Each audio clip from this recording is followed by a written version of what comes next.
Pendant que les gens cherchent à construire des maisons à gauche, à droite, nous on cherche à mettre en place des projets qui vont nous générer minimum 30 millions de francs CFA par hectare d'ici 4 ans et 5 ans.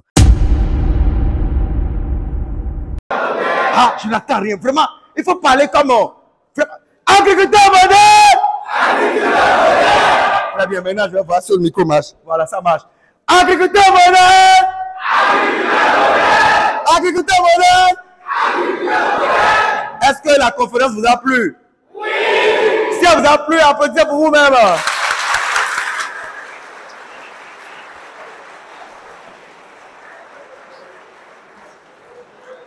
Et si toi, tu as envie de faire partie de cette aventure, tu regardes cette vidéo du début jusqu'à la fin. Alors, pour ceux qui ne me connaissent pas, je suis M. Talagwe Valère Wansou, ingénieur agronome, praticien, entrepreneur, multi-investisseur. Et quand je dis multi-investisseur, c'est vraiment multi-investisseur parce que les secteurs dans lesquels nous investissons sont multiples et variés. Et comme on le dit toujours en Afrique, il faut avoir plusieurs cordes à son arc. Alors ici, vous êtes dans ma plantation de poivre. Pour ceux qui ne me connaissent pas très bien, je suis l'un des pionniers dans la production du poivre ici au Bénin. Le poivre qui est une spéculation agricole qui génère énormément d'argent, 30 millions de francs CFA de chiffre d'affaires par hectare, par an, pendant plus de 70 ans. Oui, pendant plus de 70 ans, parce que j'ai visité des plantations de poivre qui ont plus de 60 ans. J'ai fait plusieurs pays africains qui font dans le poivre. Approchez-vous et on va découvrir voilà, tout ce qu'il y a de merveilleux ici. Alors, déjà, je vais vous expliquer.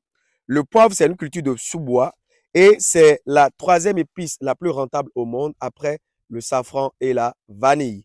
Et ici, qui dit poivre, dit fortement tuteur. Le tuteur du poivre, c'est un support végétal ou mort. Voilà. Le tuteur du poivre est un support végétal ou mort. Ici, au Bénin, nous avons opté pour des tuteurs vivants. Les tuteurs vivants ont plusieurs aspects, plusieurs avantages.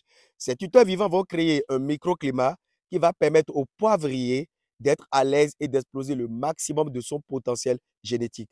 Ces tuteurs vivants vont servir de support. Et ici, nous sommes à présence du sablier, le sablier qu'on appelle le bombardier, Ura crépitans, non scientifique, le père du diable, ou l'arbre paresseux. C'est un arbre qui va offrir son hospitalité aux lianes de poivriers. Et vous allez vous dire, mais vous ne voyez pas les poivriers? Oui. Mon projet pendant la saison des pluies, c'est de mettre les poivriers, mais j'ai décidé de ne pas mettre les poivriers cette année. Je vous explique pourquoi. Alors, j'ai décidé de ne pas mettre des poivriers maintenant parce que je voudrais que cette plantation soit une plantation école. Je ne vais pas mettre un seul poivrier si je n'ai pas 2 mètres de haut. Ouais, je veux attendre 2 mètres de haut dans ma plantation avant de mettre le moins de poivriers. Et je vais créer cette symbiose-là entre les palmiers à huile et les poivriers parce que les palmiers sont généralement pourvus de branches et ces branches-là vont offrir l'ombrage et l'humidité aux poivriers. Donc, ça va faire une symbiose, ça va faire quelque chose d'intéressant et ça va apprendre aux producteurs de palmiers à huile qui peuvent maintenant migrer vers la position du poivre sans pour autant détruire le palmeraie. C'est pour ça que je suis en train de prendre tout mon temps pour être sûr de bien faire les choses. Sinon, si je voulais aller à la va-vite, eh bien, j'aurais déjà mis des lianes de poivrier, et puis voilà, parce que j'ai des tuteurs qui sont adaptés pour. Regardez, ici, ce tuteur a été mis le même jour que ses confrères. Lui, il n'est pas trop loin de 2 mètres de haut. Regardez, de la même manière, il y a le même tuteur ici qui a 50 cm de haut parce qu'il a eu des obstacles sur son chemin. Vous allez voir que ça a eu 2 branches ici. 2 branches, ça veut dire qu'il a été brouté par des insectes, il a été coupé et on a même remplacé certains tuteurs. Regardez celui-là. On vient de le remplacer cette saison. Donc, il faut quand même donner une chance à tous les poivriers d'avoir les mêmes rendements au même moment. Il faut homogénéiser la plantation. Je n'ai pas envie d'aller vite et de faire des erreurs. J'ai travaillé avec des fermes. On a fait beaucoup de projets. J'ai gagné de l'expérience. Et je voudrais que ma plantation soit école. Donc, à tous ceux qui disent tu dis aux gens de faire le poivre, mais est-ce que toi aussi tu as une plantation de poivre? Ça, c'est mon champ de poivre à moi-même. Ici, vous voyez très bien les tuteurs. Vous voyez comment ils se comportent. Voilà, on n'a pas fini de faire le nettoyage. Hein? Il faut terminer, s'il te plaît. Hein? J'ai payé l'argent. Hein? Il faut finir ça. Approchez-vous. Donc, vous voyez, je profite des palmiers à huile et en même temps, je profite de mes poivriers. Donc là, je vais m'assurer que les tuteurs aient en 2024 au moins 2 mètres de hauteur. Je vais m'assurer qu'au collet de chaque tuteur, qu'il y ait la maîtrise de l'eau. La maîtrise de l'eau, ça veut dire avoir un système d'irrigation goutte à goutte au collet de chaque tuteur. Je suis sûr que une fois toutes ces conditions réunies, produire du poivre, ce n'est qu'une formalité. Suivez-moi. Donc, vous voyez, toute cette exploitation, c'est à moi, ça m'appartient. Des jeunes de mon âge, quand ils trouvent l'argent, c'est soit pour aller chercher les filles. Bon, enfin, je ne refuse pas de chercher les filles. Hein. Aller en boîte, dilapider l'argent dans des conneries, expressionner les gens, montrer qu'on a l'argent. Mais nous, on investit nos miettes dans les champs. Voilà. C'est au champ qu'il y a de l'argent. Moi, je me vois d'ici 4 ans, 5 ans, être millionnaire uniquement grâce à ma plantation de poivre, ne pas me gêner.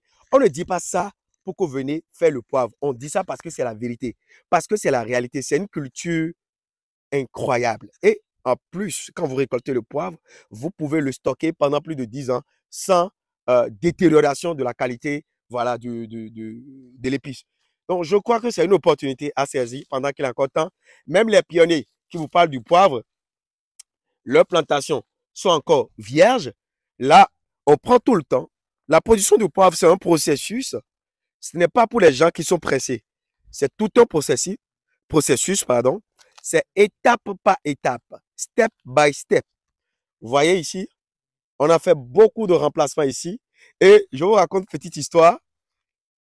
J'ai démarré cette plantation de poivre. Caméraman, on a démarré la plantation pendant quelle saison? Est-ce que c'est pendant la saison des pluies ou bien pendant la saison sèche? Saison sèche. Pardon? En pleine saison sèche.